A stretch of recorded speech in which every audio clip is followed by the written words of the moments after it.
Good evening. My name is Donal O'Donnell and I'm the Chief Justice.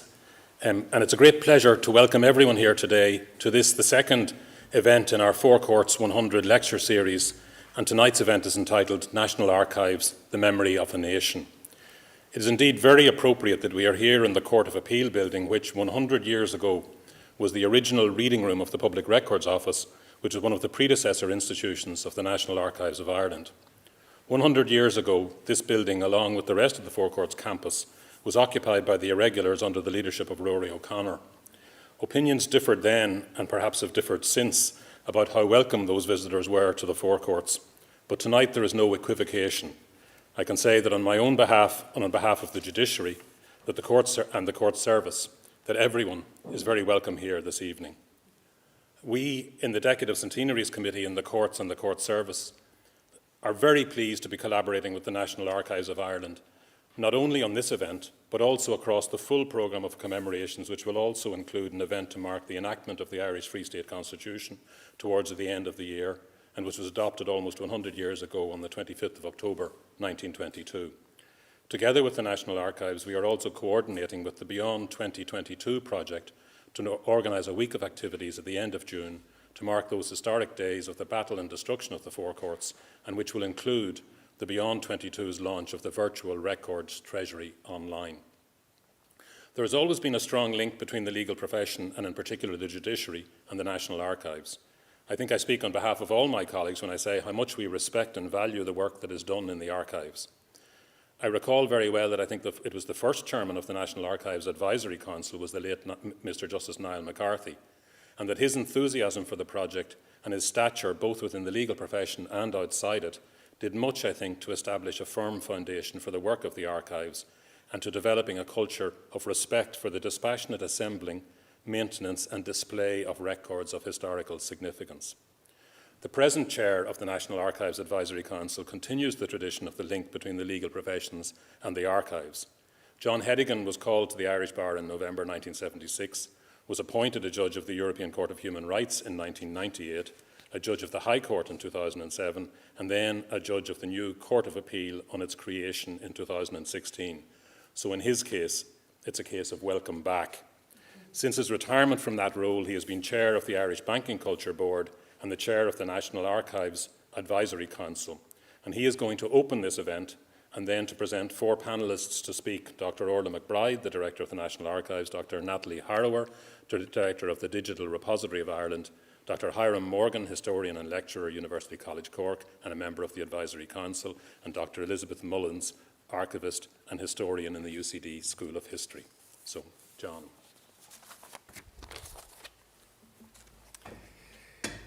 Thank you very much for those words, Chief Justice. It's great to be welcomed here by you, and thank you very much for coming along to honour us today. I think we all greatly appreciate the trouble that you're taking.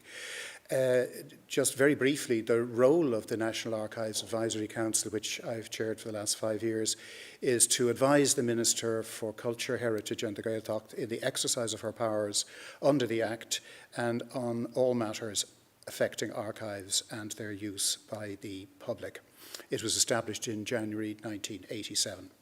The format of this evening is that I'm going to speak for about 20 minutes or so, and then we're going to go over to a questions and answer session in which I will ask the panellists that we have here, who have already been, their names have already been mentioned by the Chief Justice, and ask them questions, and then I hope to be able to go to the audience for questions from them.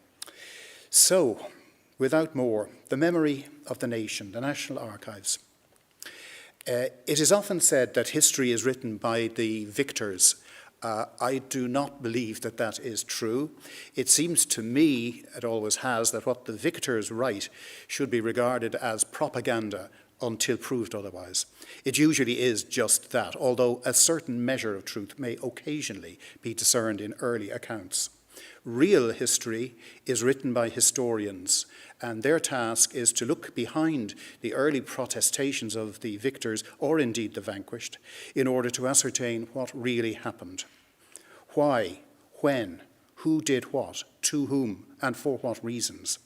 This applies broadly to everything from wars to pandemics to all incidents or events where there may be no obvious victor nor vanquished, where society needs to know why, when, how, what did we do, how did we do it, with what effect, and what can we learn so as to do again what was done correctly or do what is necessary to avoid making the same mistakes.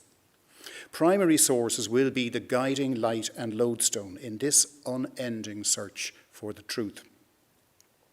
It is in the records of the state, carefully compiled, conserved, protected, and maintained in accessible form, that historians will search for those documents and other forms of record that reveal the true picture of how our history has unfolded. The records of the state will also hold the key to all the other areas of our lives where reliable data is essential to the continuance and the structure of a complex, organised society. The archives of the state may truly be described as the memory of the nation. The earliest archives, I believe, are those of the Sumerians in the 4th millennium before the Christian era. They kept careful records on clay tablets of matters relating to commercial activity and property ownership. They stored these tablets in rooms irrigated by water channels, so that in the intense heat, the evaporating water would keep the clay tablets nice and moist, and thus less likely to crumble or shatter. In ancient Greece, archaeons were provided in at least 20 polis or city-states to preserve and protect their documentation. Archaea is the ancient Greek for public records, and thus is the origin of the word archive. The most famous of these was the Metroon on the Agora in Athens, which remained in existence from the 4th century to the BCE to the 1st century CE. In Rome, the ruined remains may still be seen of the enormous tabularium, where the archives of Republican and Imperial Rome were carefully stored over long centuries. The care of the records of the state throughout history has been considered essential to the proper conduct of society. Today's archivists face many of the same problems of collection, conservation, preservation, protection, and accession as those of their ancient predecessors in Sumeria, Pharaonic and Ptolemaic Egypt, Greece, Persia, Republican and Imperial Rome, and all the civilizations since. They are indeed a part of an ancient, learned, and a noble tribe. 1702 is one of the key dates in the history of the National Archives. Prior to this date, Lords Lieutenant, upon the expiry of their terms, took the records of their administration away with them. This rather extraordinary practice was of such obvious inconvenience to their successors that it was decided to establish a state paper office in Dublin Castle. This was instituted by Queen's letter directing the keeping of records of all kings' and queens' letters, giving warrants, orders of directions by the justices and their successors, and other petitions and letters. Duplicates or copies of the private letters of the Lords Lieutenant, however, were accepted, an early example of GDPR perhaps. By the time we reach the early 19th century, the Record Tower in Dublin Castle was established as a repository for state papers. It continued to receive periodic deposits of records from the Chief Secretary's Office and other Irish offices of state. Under the Public Records Ireland Act of 1867, the State Papers Department of the Record Tower was made subject to the superintendence of the Master of the Rolls, one of the senior judges in the Four Courts. The keeper of state papers continued to receive, arrange, classify and list all state papers and then deliver them into the custody of the newly established Public Record Office of Ireland, located right here in the Four Courts in its magnificent new quarters. In what must rank as one of the most tragic paradoxes in archival history, by 1919, almost all the state papers from many different sources had been transferred to this magnificent home for the most precious documents in Irish history in order to ensure their safety. These included parish registers and a vast body of documents dating from medieval times, ranging from one end of Ireland to the other. The extent of this holding was meticulously recorded by Deputy Keeper Herbert Wood in his Guide to the Public Records of Ireland, which was published in 1919. Some documents dated back to the 13th century. Between midnight and 1 a.m. on the 15th of April 1922, the anti-treaty IRA occupied the Four Courts building and rapidly took control of all of the Four Courts campus, including the Public Record Office, although not the immediately adjoining Four Courts hotel. The PRO included two adjoining buildings. This building, in which we are sitting today, which was the Record House, including offices and a public viewing room, and right beside it, through there, right beside it, the Record Treasury, where the archives were stored. The two parts were separated by a fireproof link. The occupying force established their munitions factory in the Record Treasury building. The anti-treaty IRA moved their headquarters from Parnell Square to the Four Courts. In the early hours of the 28th of June, following intense pressure from the British government to take control of the situation or face the intervention of the military, the last straw for the provisional government was the kidnapping and the removal to the Four Courts of Free State Army General J.J. Ginger O'Connell by the 18-year-old Sean McBride and his comrade, 24-year-old Ernie O'Malley. Free State forces attacked the Four Courts using artillery provided for them by the British military.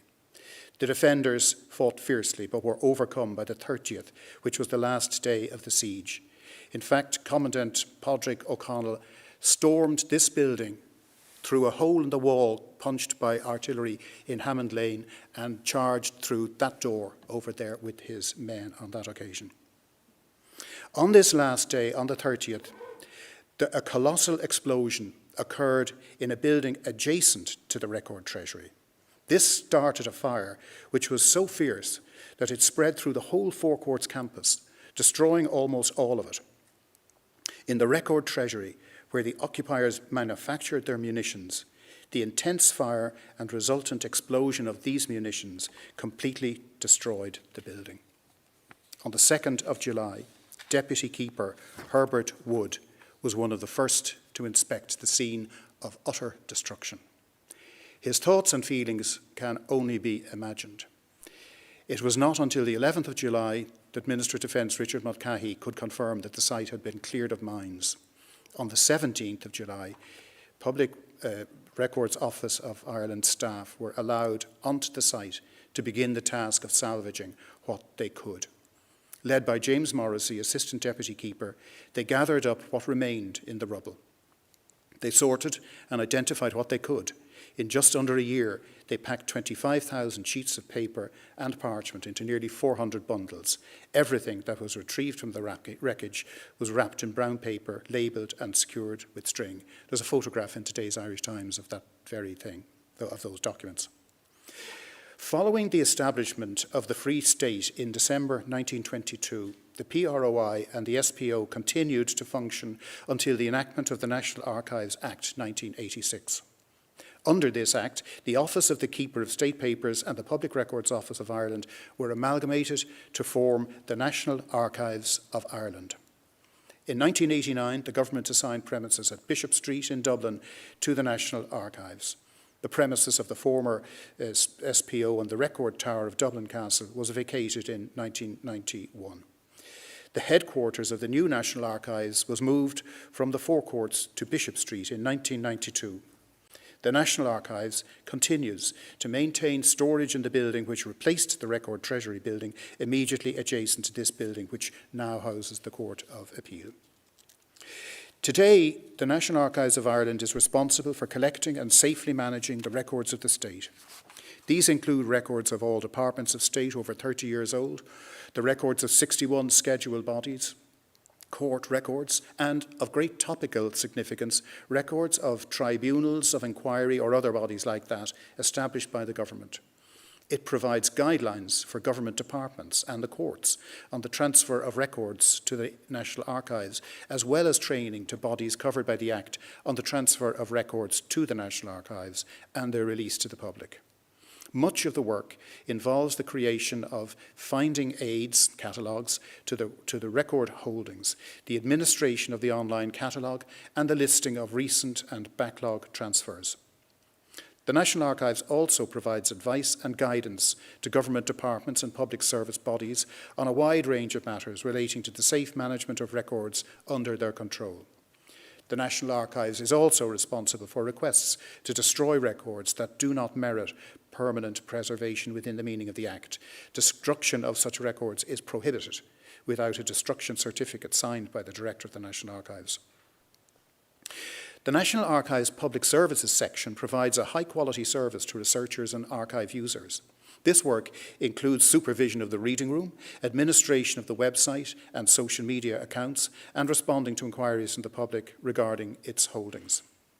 The National Archives is also responsible for administering requests for copies of archives, supervising the advance order system, facilitating group visits and lectures, assisting the media in requests for filming or photographs of records, dealing with requests for copyright clearance, and administering the professional genealogy service. The Archive Repository and Digital Management section is responsible for the management of all archive storage in the National Archives. This work involves ensuring that archives are stored securely in optimal conditions, that accurate data is kept in order to locate each document, and the management and production of all archives to and from the reading room and reproduction services, including certified copies, licensing, copyright, and permission to publish. They also undertake digitisation projects in the continuing expansion of digitised collections available online. The Conservation Services section ensures the permanent preservation of the archives, working closely together with colleagues to identify and assess damaged collections and to undertake necessary repair work as required. All collections chosen for digitisation must be assessed by conservation to ensure the best quality image can be captured. All newly transferred material must also be assessed to ensure no contaminated archives are allowed into the storage facilities. So we've travelled a long way from Sumeria and the clay tablets. We are, however, in many ways only at the beginning of a new journey. Creating a world-class infrastructure to preserve all forms of records and data remains a key priority.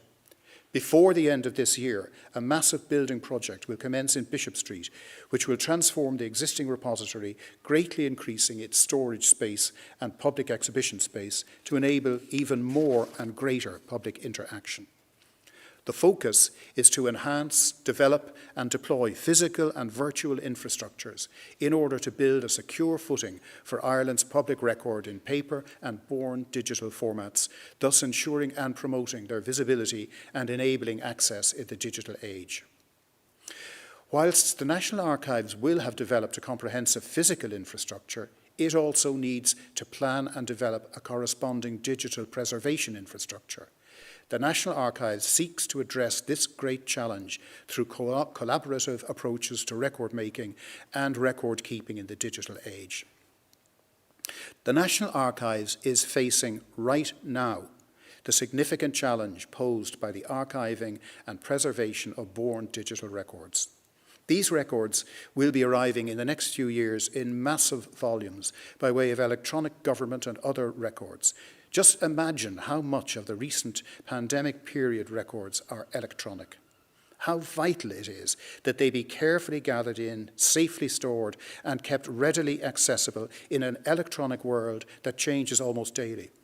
This challenge includes how to store and preserve data, and also how to create workflows to support government departments and agencies to maximise compatibility, as well as converting paper records to digital.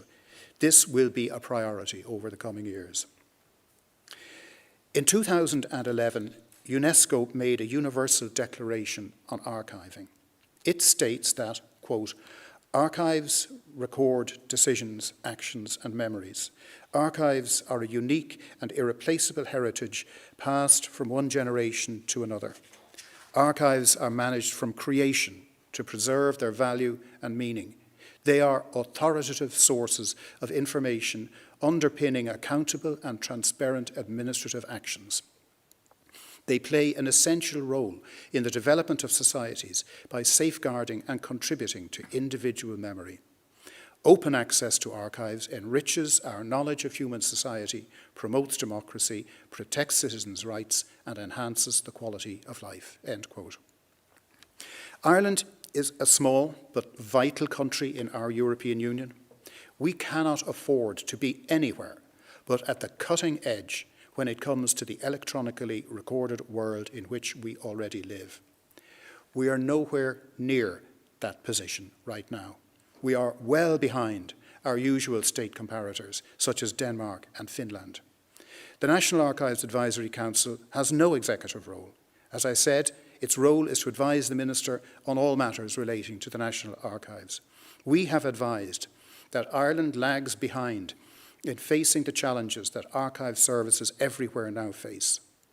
The consequences of any failure on our part in this regard will be profoundly serious.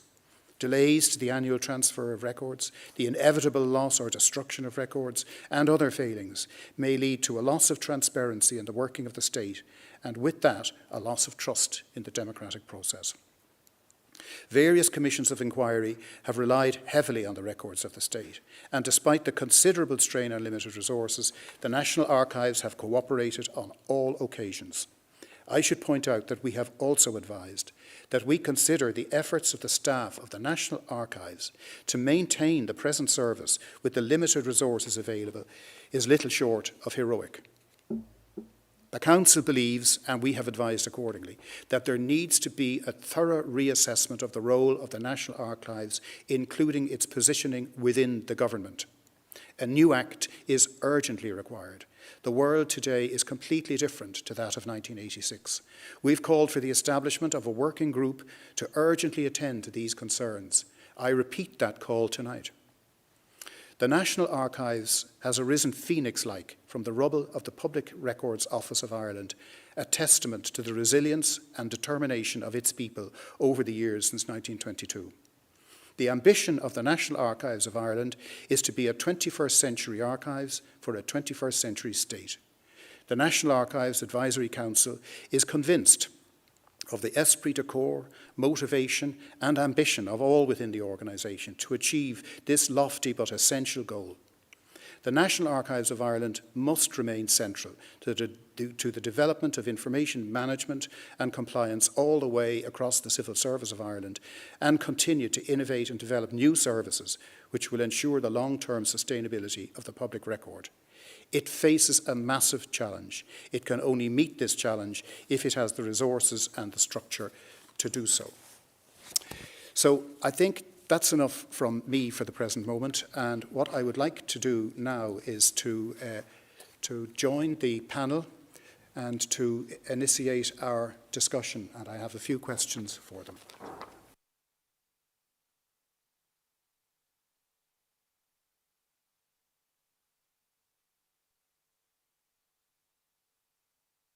Orlaith McBride is the Director of the National Archives, and she previously was the Director of the Arts Council, successfully delivering the Arts Council's significant commemoration programme in 2016. And she has been since 2020 the Director. Orla, could I ask you, we've heard now tonight about the origins of the National Archives and its evolution and development over the last 100 years. What does the future look like? Thank you, Chair. Well, as the Director and amongst my colleagues here, I think for us the future holds huge potential and opportunity, but significant challenges for us.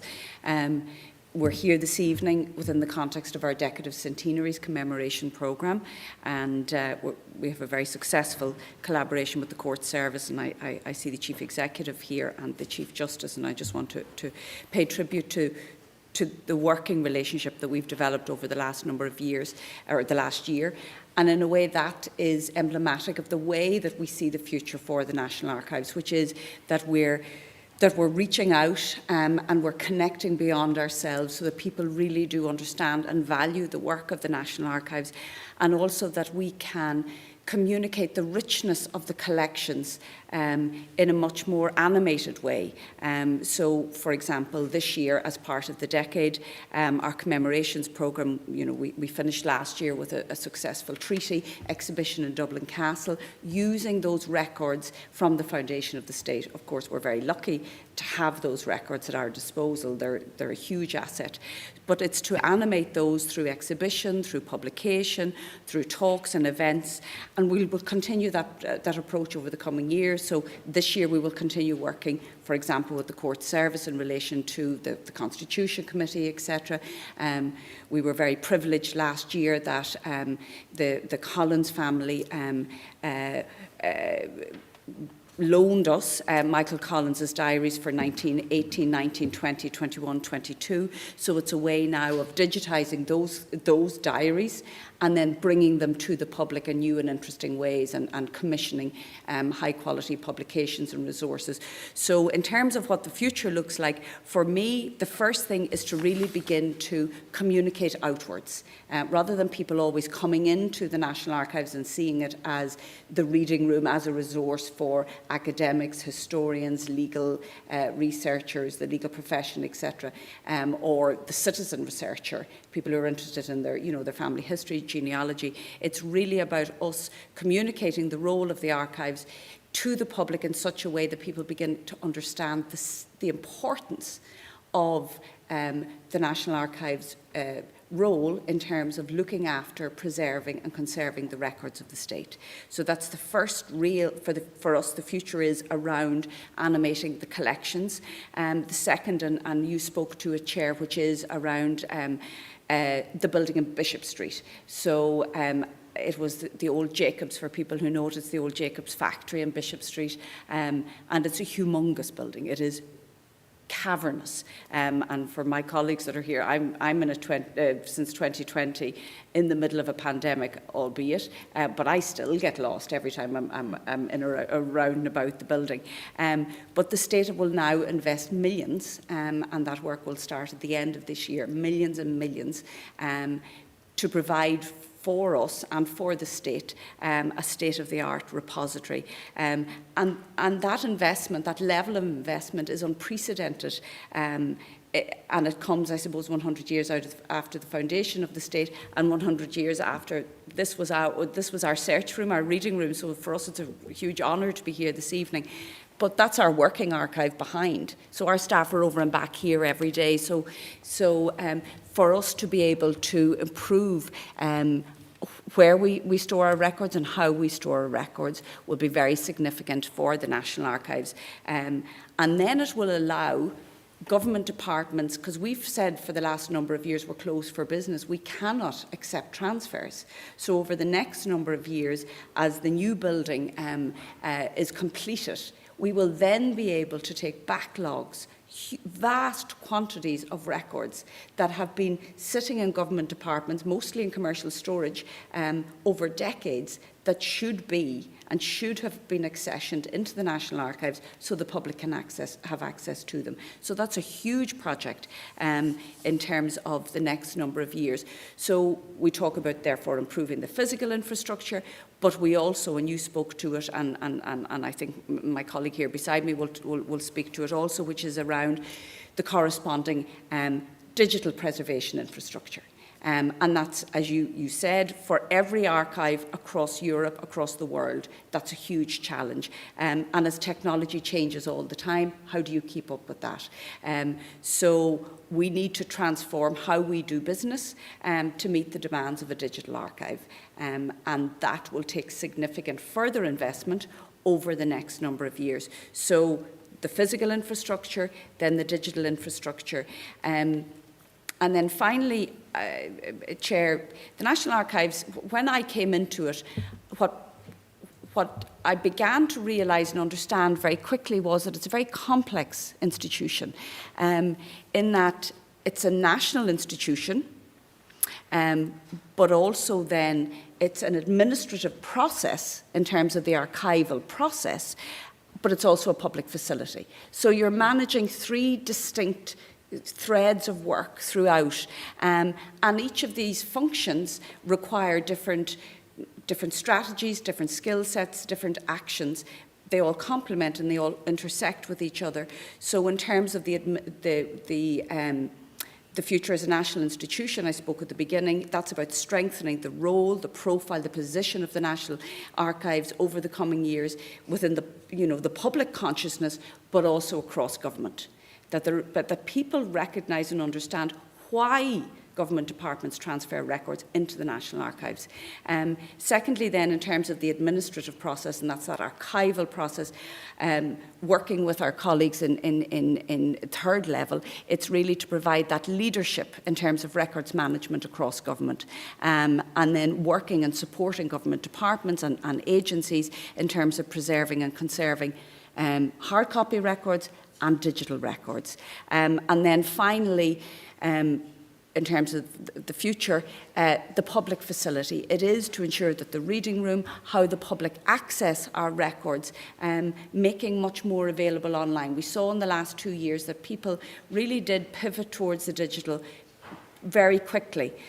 Organisations and institutions responded as best they can, but actually there's huge potential there, so that if you're living in Belmullet or you're living in Ballahadreen or you're living in Listowel, that you can access the services of the National Archives without physically having to come to Bishop Street. So that's the future, I think, in terms of the work that we have, myself and my colleagues, that we've set ourselves over the next number of years. So you've got a lot of challenges and opportunities as well. Yeah. And just one thing, is it still possible for people around outside Dublin to see the wonderful treaty exhibition? Yes, the treaty exhibition, as we sit here this evening, is currently in Donegal, in Thurles and in Wicklow, and it will move to Wexford, Cork and Limerick in the coming week. So yes, and then if we haven't scooped up enough people through that regional tour and the very successful exhibition in Dublin Castle, we are bringing it to the Ploughing Championships in September. Well, anyone that hasn't been to see that exhibition should make a point of not missing it. It's absolutely outstandingly interesting. So could I come to you, Natalie Harrower? Dr. Harrower is the Director of the Digital Repository of Ireland, a certified national trustworthy repository for Ireland's social and cultural data, the collections ranging across the arts, humanities and social sciences. The DRI preserves and provides sustained access to digital data for the long term. Dr. Harrower is currently involved in the development of open science policy and practice in Ireland and Europe, and takes a particular interest in open access to cultural heritage data. Natalie, could I ask you what are the key differences in archiving digital as opposed to material items? Thank you, Chair, for that question, and hello to everyone here this evening. It's very nice to see you all. I think there's a very good general understanding in the public that paper archives need to be cared for, that they have to be stored in particular conditions, managed over time. But there's a bit less of an understanding around what has to happen with digital records, less understanding about digital archiving in the public. Digital archives are, I would say, a real mixed blessing, because on the one hand, digital material is much more fragile than archives on paper, parchment, papyrus, or any of these other media that you refer to in the history of archives. The cliche statement is that if you want to keep something for 1,000 years, you really should just carve it into stone. Although I was in Glasnevin Cemetery the other day on a beautiful day and noticed all of the names fading off of the tombstones, so don't leave the stone outside. Okay. But digital materials can be lost, they can be deleted accidentally often, and they can be corrupted. So if a paper gets a bit burned around the edges, like you were seeing in the images there, you can still read parts of it. But if you corrupt a digital file in any way, you can't open it at all, right? So digital preservation is really, it's not a single act, much like preservation is not a single act of material items at the archives right now, but it's an ongoing process, and that process is aimed at sustained access. So it's not just about keeping the thing safe, it's about ensuring our ability to access it over time. And this is the kind of significant difference, I would say, and it's a significant task in and of itself. So I said it's a mixed blessing. There's the tough side, but the positive side is that Digital materials are much more lightweight. In fact, they have no weight at all, some could say, and they take very little space. And unlike real estate in Dublin or most of the country, the cost of digital storage is actually going down over time. So this is something that's reducing, and it's making it more accessible. And if you combine those kind of elements, those positive things about the digital, with the internet, as Orlaith was saying, the kinds of materials that can be made available online, this really revolutionizes the accessibility of records. So digital objects do require repositories, special kinds of repositories to hold them, and that ongoing care and preservation, so there's a similarity there. But I think the flexibility around the digital has democratized the collection of archives, and especially by different communities and society as well. So there are many community-based archives across Ireland that help to also paint an even broader picture of the world that we live in than can be created by a single archive alone. So I think there's a sort of ecosystem, and the digital is enabling that kind of work to happen in different kinds of ways, because not all archives are records, right? There are other kinds of archives, and I think we need to support that ecosystem of the different archives that are out there. Clearly, the National Archives needs more support as well, but I would like to extend that a little bit broader, because what you find in community archives tell a different story than the one that you see in the archives of the nation. And this, I think, expands on the point, Chair, that you were talking about history not being written by the victors. So I hope that responds to that question. There's many other differences, but those are the key ones. Thank you very much, Natalie. That's very interesting. And it's also very interesting to reflect upon the availability online in recent years, which you've just referred to, which is very, very interesting. We also have here Dr. Hiram Morgan, who's the historian and senior lecturer at University College Cork. And he's a member of the Irish Manuscripts Commission. He was a founder and co-editor of History Ireland, and when I wrote a little thing about Brian Boru, I remember I relied on some very interesting information that you had there, because there's a family connection we're very proud of. Ireland's Illustrated History magazine it is, of course. He's a director of the very aptly named CELT, C-E-L-T, Corpus of Electronic Texts of Ireland, and is currently working on a biography of one of the most interesting men in Irish history that I think is very, very underrepresented in biographical terms, and that's the great Hugh O'Neill, the Earl of Tyrone. And I, for one, am greatly looking forward to the publication of that. So am I. Yeah, sure. So can I ask you, Hiram, what is the professional's historian's take on the National Archives? Thank you, John, and thank you all for coming here today and for this opportunity to talk about the National Archives. First of all, I think I would like to put my historian's hat on and sort of contextualize the history of the archives to a slightly greater extent. First of all, the important thing for me is that the National Archives of Ireland have their origins in the Public Records Office of Ireland, and the word public is a key word here. Because they were established in the 19th century when political economy and it was the age of political economy, the age of information and statistics, when governments were developing record collection like the census, or individual records like birth certificates, marriage, death certificates. So it was the age of statistics. It was that sort of information to be collected and to put to public use. There was also the widening of information to the public as the franchise was extended to make democracy work. And the public records offices were called public because documents were no longer secret, which was the key. Before the 19th century, documents were secret. They were used simply by officials. Now they were to be made public. Now, of course, in the 19th century, documents didn't become completely public. Really, you had to have a letter of introduction to get in to see the documents. And also, you had to know what you wanted to see, essentially. And that's then when the great work of the deputy keepers of the public archives, the public record office here in the Four Courts comes to its fore.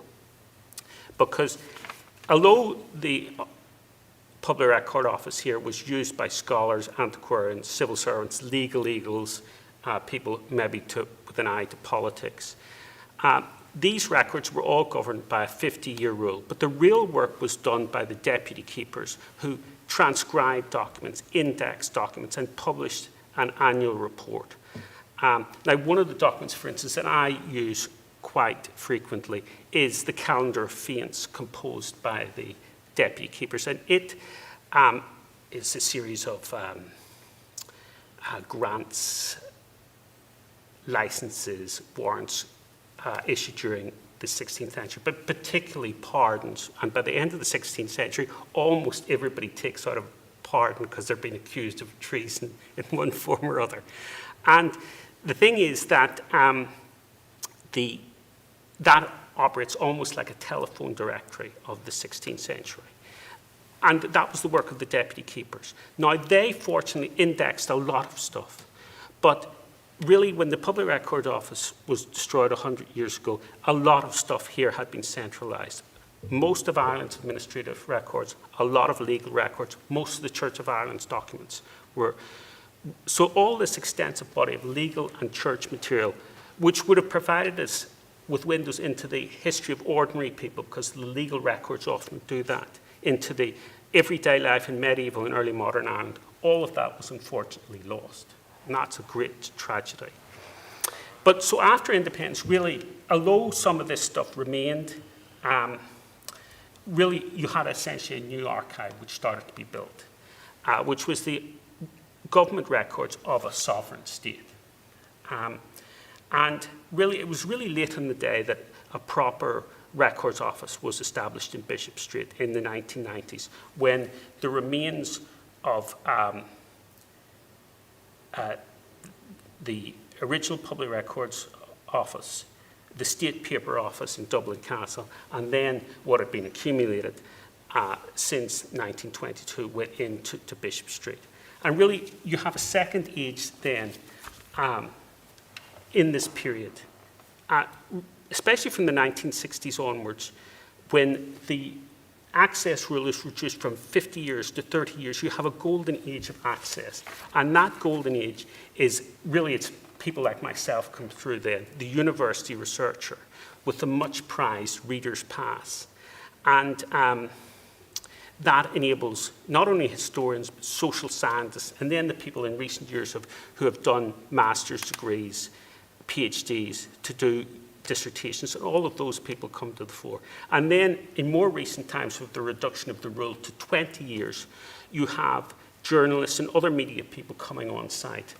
And so all of that has led to a plethora of history books, and also that great publicity period around New Year when documents are released, which is often documents about the recent troubles in the north, because many of them are Anglo-Irish records. So those are two great ages. The first age in the 19th century up to 1922, really until the end of the 20th century. But I think a new age dawned really at the end of the 20th century, where it was the emergence of what you might call the personal researcher at the end of the 20th century. And this was partly spurred on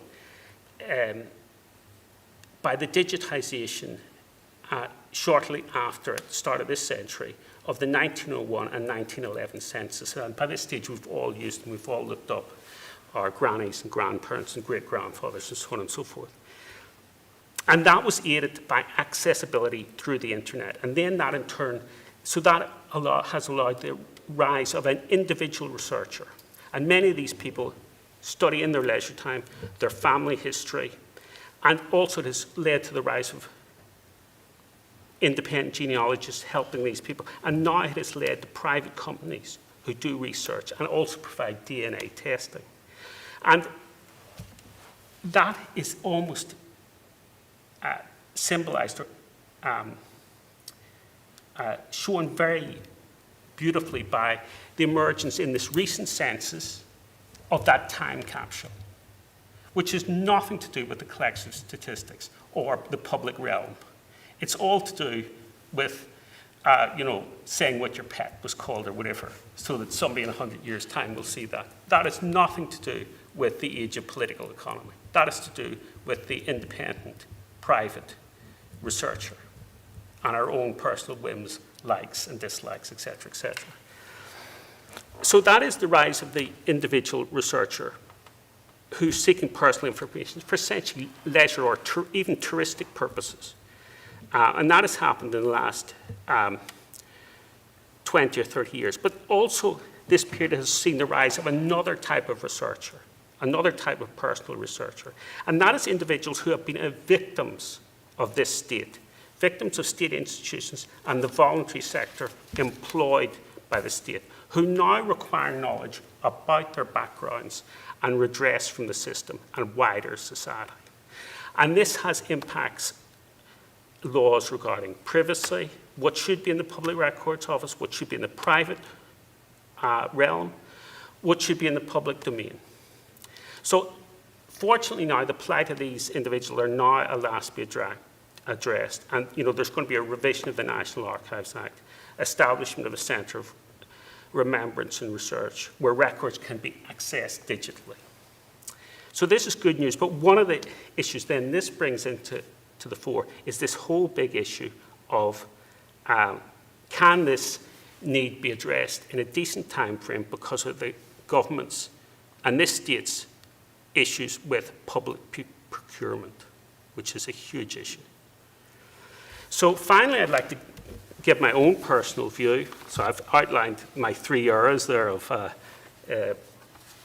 the 3 points of the historian's lecture, as it were.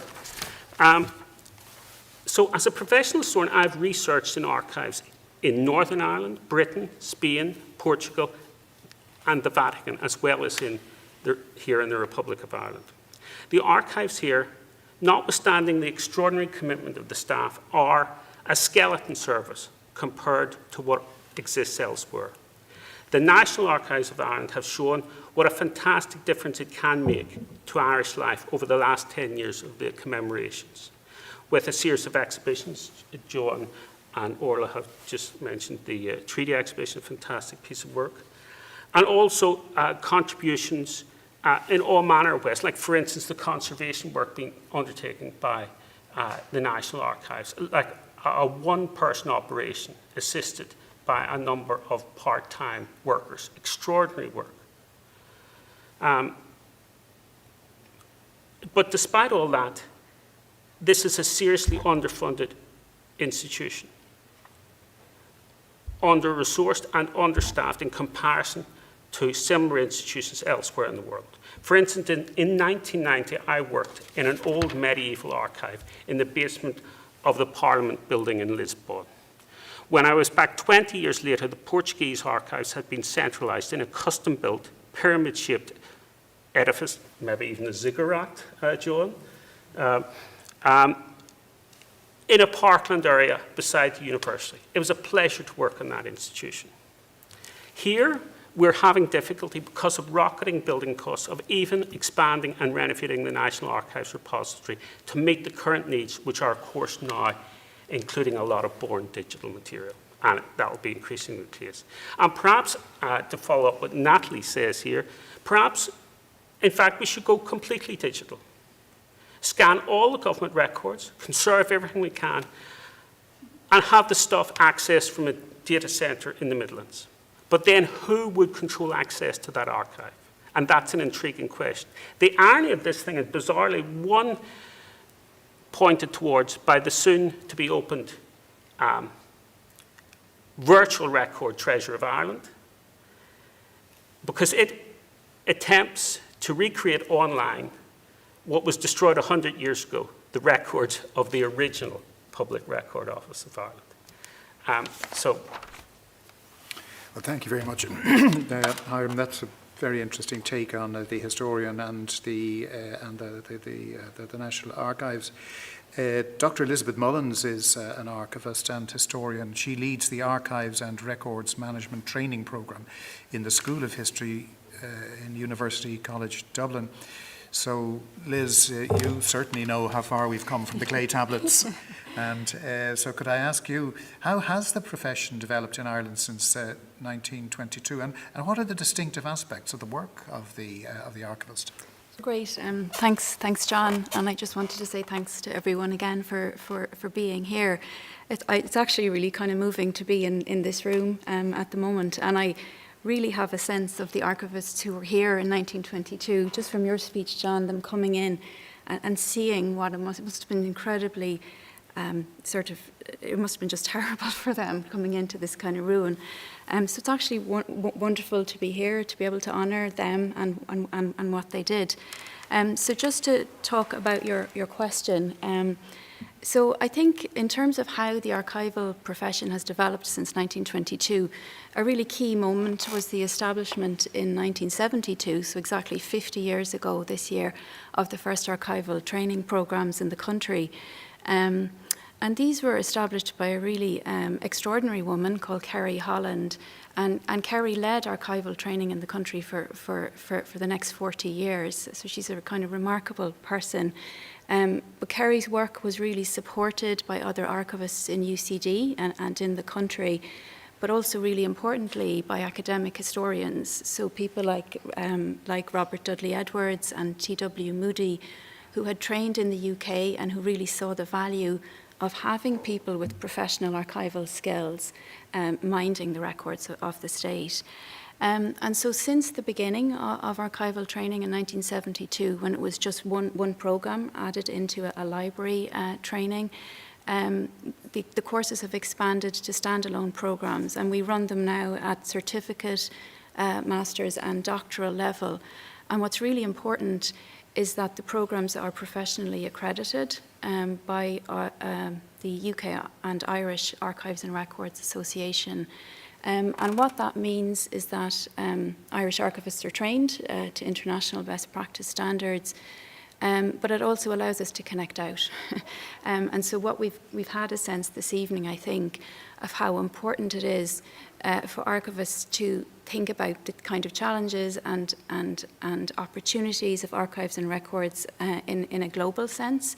So things like born digital records that Natalie talked about, and increasingly now archivists internationally are thinking about adopting new approaches to how we present records to people, so adopting more person-centred approaches that think about the subject of the record and think about the user of the record and what they're bringing to records. And the other thing, which is important, I guess, about connecting internationally, is that it also allows us to think about archives in relation to global challenges. So where do we fit in terms of climate change? What happens with archives and records in times of war, like what's happening at the moment in Ukraine. So just to go back, I guess, a little bit to the first question, John, about how the profession of the archivist has changed. I think a really good way of thinking about it is to think about it moving from quite a passive role, where we were really supporting the work of academic historians, to a much more active role now. So as archivists, we talk about a move kind of through from evidence to memory to identity to engaging with communities and individuals.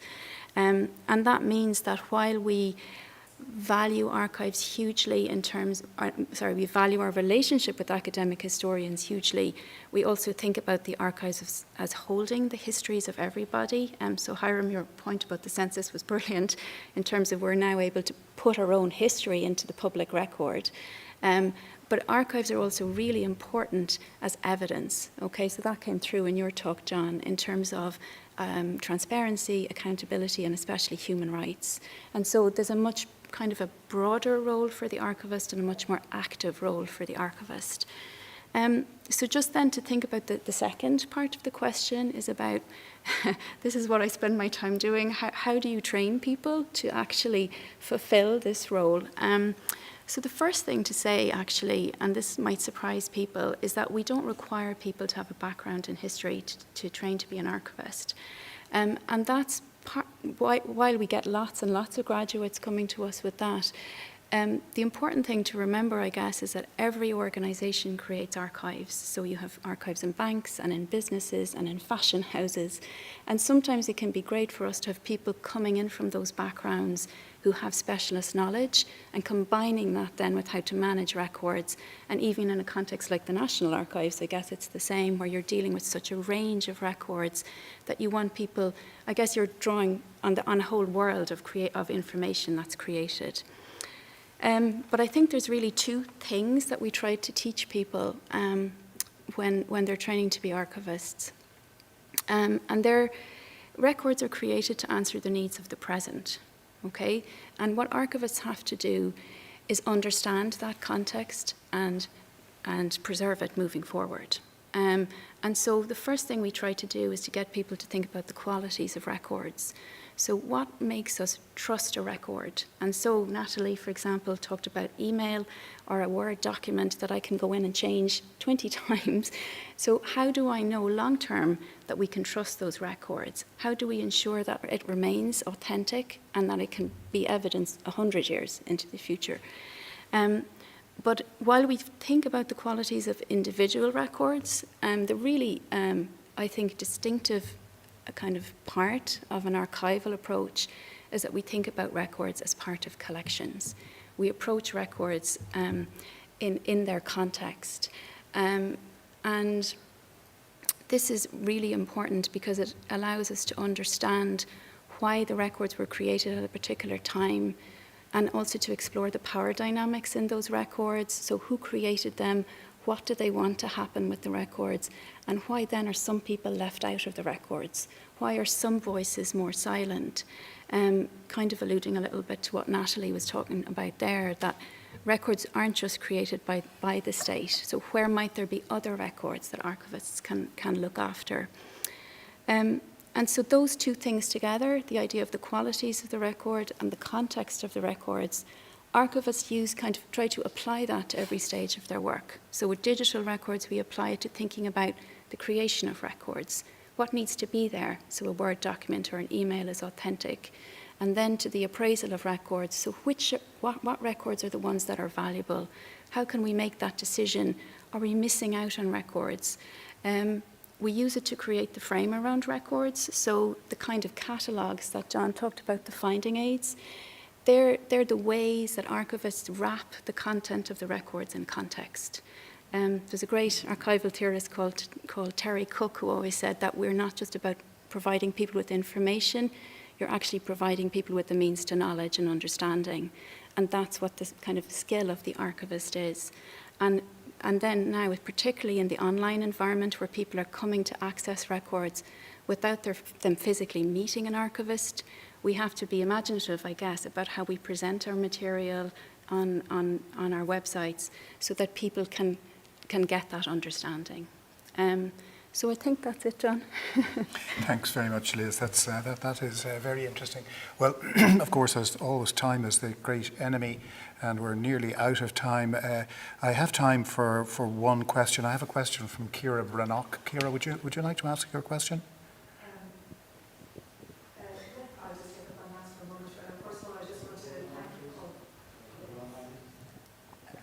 Sorry. First of all, I'd like to thank all the speakers for their wonderful contributions this evening, and I'd also like to echo what Liz said. You know, it's a real poignant thing for both myself and Ciaran sitting here beside me as historians to be in this room.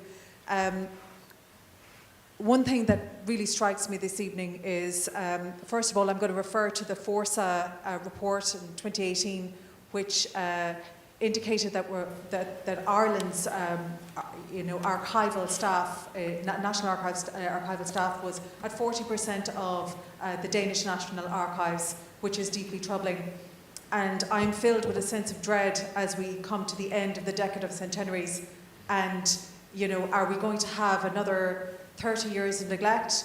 And are you also, we're also aware from this evening's contributions that we have two waves of records to look after. We have the material ones, but it's something that really strikes me this evening, that are we in danger now of losing momentum, and the government and civil servants thinking that we have enough with the investment in the new repository so that's all for me. Well, thank you very much, Ciara. Look, I think we'll just take that as a comment, if not indeed a cri de cœur, and take that on board. So, look, thank you to everyone who's been involved tonight. Thank you again to the Chief Justice for coming along and honouring us with his presence here, and also thanks to all who've been involved in organising it in the courts, on the court service side, on the National Archives side, and our IT people who've done a very, very fine job here this evening. I'd also just like to take this opportunity to pay tribute to the members of the National Archives Advisory Council. They serve pro bono. They've been serving now for 5 years. They're just coming to the end of the term. They have given selflessly of their time and expertise over those last 5 years, and for me it's been inspirational to work with them all. We've also got tremendous support from the National Archives, from the Director, and from John McDonough, the predecessor of Orla, and from the other staff who've come along and talked to us and given freely of their time. So thank you very much to everyone. Thank you for your attention. I'm sorry we didn't get to have the chance to have more questions, but all I can do is just wish you all a very good evening.